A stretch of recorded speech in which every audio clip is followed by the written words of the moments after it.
कृष्ण गोविंद हरि मुरारी, हे नाथ नारायण वासुदेव।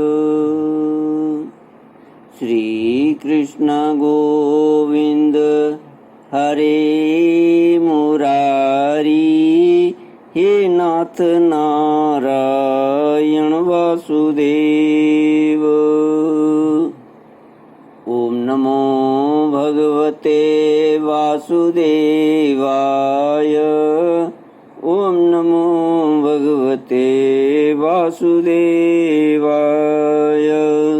सच्चिदानंद रूपाय विश्वोत्पत्त्यादि Hathaway तापत्रय विनाशाय श्री कृष्णाय वयं नमः। सच्चित आनंद स्वरूप परमात्मा जो सृष्टि के उत्पत्ति, पालन और संहार करता है तथा जीवों के आध्यात्मिक आदि दैविक आदि भौतिक तापों को नष्ट करने वाले हैं, अर्थात उनके मानसिक शारीरिक और भौतिक दुखों को दूर करने वाले हैं, उन श्री कृष्ण भगवान को हम नमस्कार करते हैं। श्री कृष्ण गोविंद हरि मुरारी, हे नाथ नारायण वासुदेव। श्रीमद्भागवत एकादश स्कंद अथ सप्तमोऽध्याय। श्री भगवानुवाच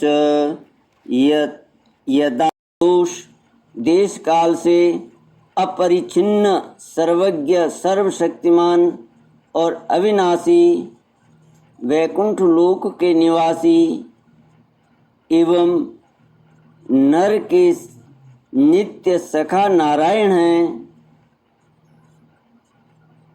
अतः आप ही मुझे उपदेश कीजिए।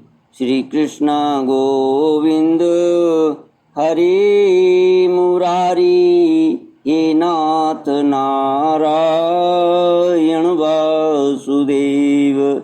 श्री भगवानुवाच प्रायेण मनुजा लोके लोकतत्त्वविचक्षणाः समुद्धरन्ति ह्यात्मानमात्मनैवाशुभाशयात्।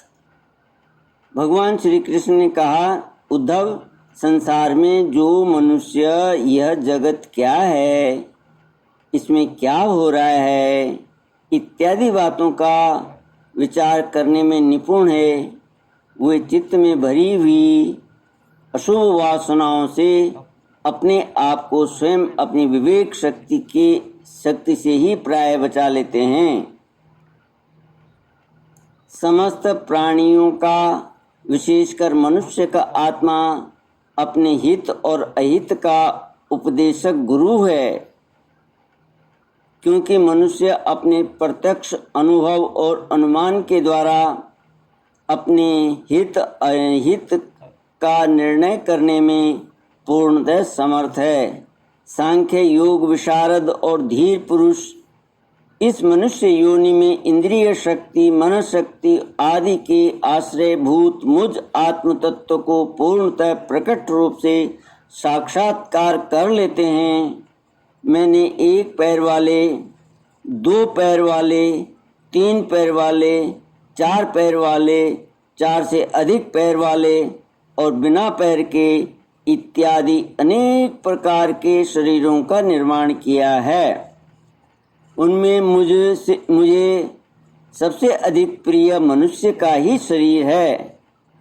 इस मनुष्य शरीर में एकाग्रचित्त, तीक्ष्ण बुद्धि, पुरुष बुद्धि आदि ग्रहण किए जाने वाले हेतुओं से, जिनसे कि अनुमान भी होता है, अनुमान से अग्राह्य अर्थात अहंकार आदि विषयों से भिन्न मुझ सर्व प्रवर्तक ईश्वर को साक्षात अनुभव करते हैं।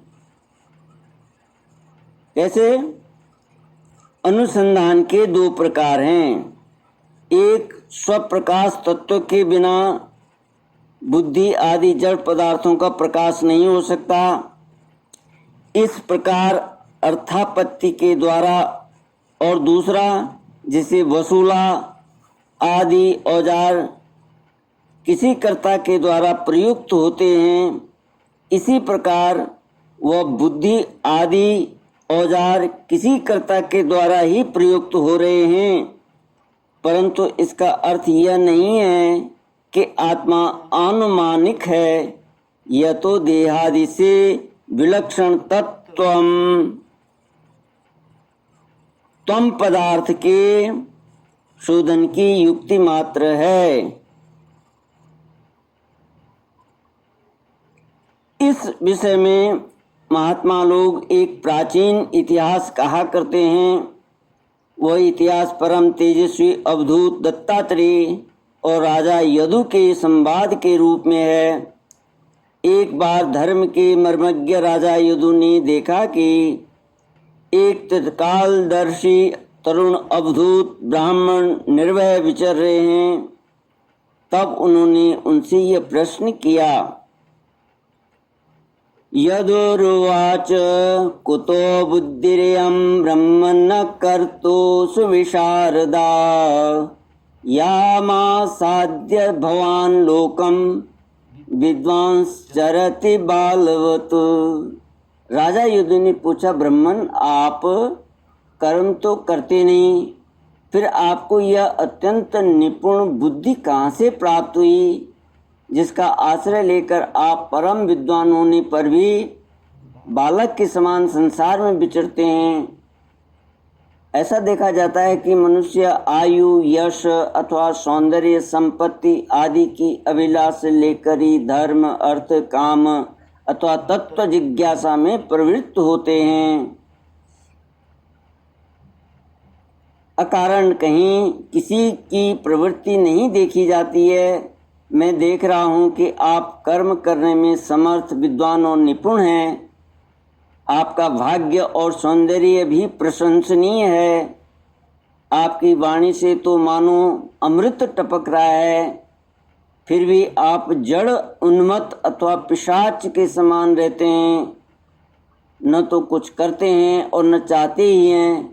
संसार के अधिकांश लोग काम और लोभ के दावानल से जल रहे हैं, परंतु आपको देखकर ऐसा मालूम होता है कि आप